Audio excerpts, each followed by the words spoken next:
Hello, my name is Drew Levin. I'm the Wellness Director at the Randolph County YMCA. Today we're going to talk about strength training. So strength training can be working on improving muscular strength, muscular endurance. It is something that can be done in a weight room, which is a typical place people will work on their strength training, but it can also be done with physical labor that you do, whether it be around a farm or just around your house or wherever it happens to be. You can also work on strength training, and some of the things we're going to talk about could be beneficial even if you're not working out in a weight room. That's kind of where our focus will be today, is on those types of workouts, but some of the principles can be applied to anything where you're using your muscles, and that can increase your muscular strength and endurance. First off, you want to make sure you warm up your muscles before you begin lifting. So this could be starting with light weights to get the muscles warmed up, or it could be just moving the muscles, like doing high knees, arm circles.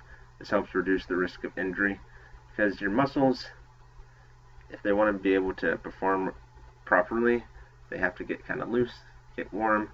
If your muscles are cold, they really aren't ready yet to do heavy lifting. Especially if you do light lifting, that's a good way to get warmed up. Or if your workout is just going to be all light lifting, then you maybe don't need to worry about the warm-up as much. But definitely if you're going to be doing heavy weights or a lot of reps, you want to make sure you get nice and warmed up with all the muscles that you'll be using on the lifts that you're doing for that day.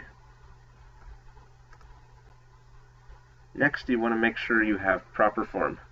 So proper form definitely takes priority over lifting as much weight as possible, because if you don't have the right form, you're a lot more likely to get injured, and if you're trying to increase your weight over time, if you don't have the proper form, eventually you're going to plateau, either because of an injury or just because you're not doing it right and your muscles aren't getting strong like they should be. So you want to make sure you learn how to do the lifts properly. That could be working with a trainer, or just asking someone that is knowledgeable about that particular lift. You can do research online. There's definitely apps that can help with that if you're interested in seeing videos of what the proper form is. So there's a lot of different ways to master proper forms, whether it be a bench press, squat, deadlift. I mean, those are the big lifts, but there's lots of other lifts that people do, whether it be on machines or like a bicep curl, cable crossover. There's lots of different possibilities as far as what lifts you can be doing, but make sure you feel comfortable with your form, and then once you've got your form down, then you can start adding more weight, and that's always the proper order to do it: form and then additional weight. You also want to make sure that you're breathing when you're lifting.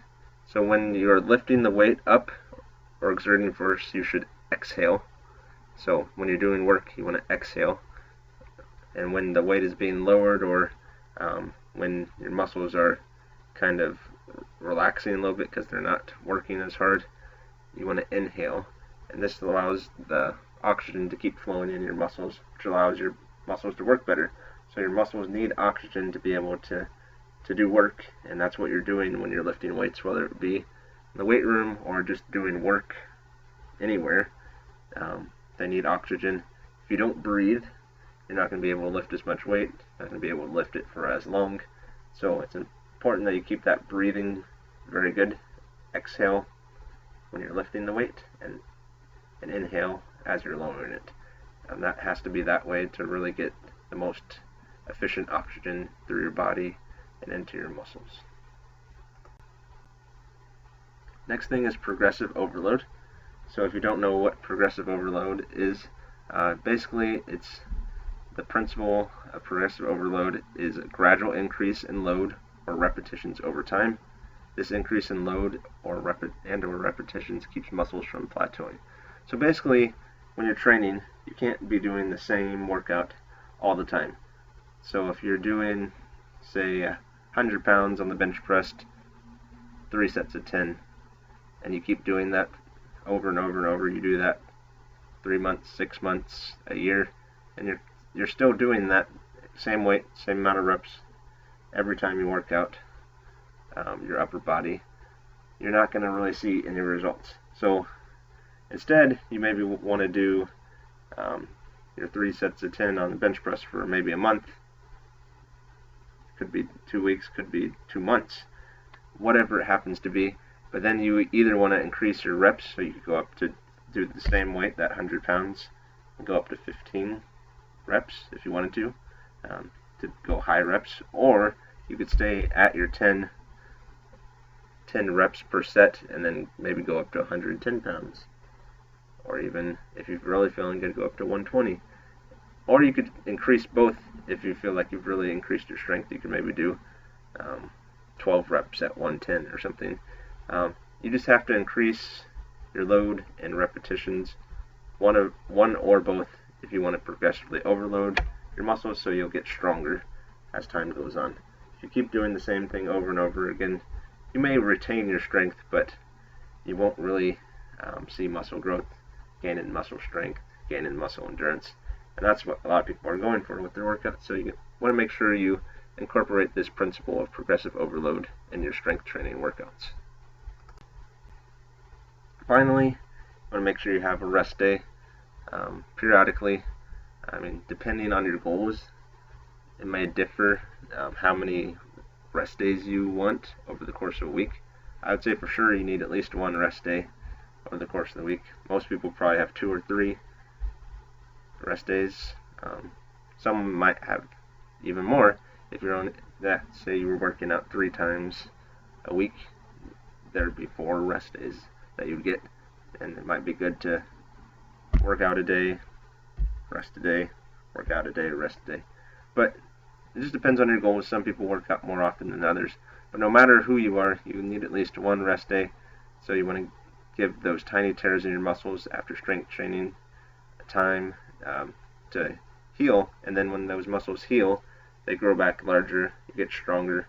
So that's really important. Some people do what's known as active rest days, where maybe they still do a workout, but they're doing really low intensity, maybe low weight, low reps, or maybe not even strength training at all. Maybe walk for 30 minutes or do the row machine. I don't know. There's a lot of different options as far as active rest, where if people are really serious and want to work out pretty much every day, but you can make it a rest day by lowering the intensity quite a bit from what a normal workout would be. So regardless of what your rest day looks like, you want to make sure that you are giving your muscles time to heal, because you're a lot more likely to get injured, and your muscles just won't see the growth that they need if they're constantly working. There's never time for them to repair and grow larger if you don't rest. So this being said, it's really important to keep your muscles strong. It's good to have a good strength training workout, and using these principles that I discussed today will really help make sure you get stronger, stay injury free, and just can enjoy your workouts. So I hope you all have a great rest of your day. Thank you.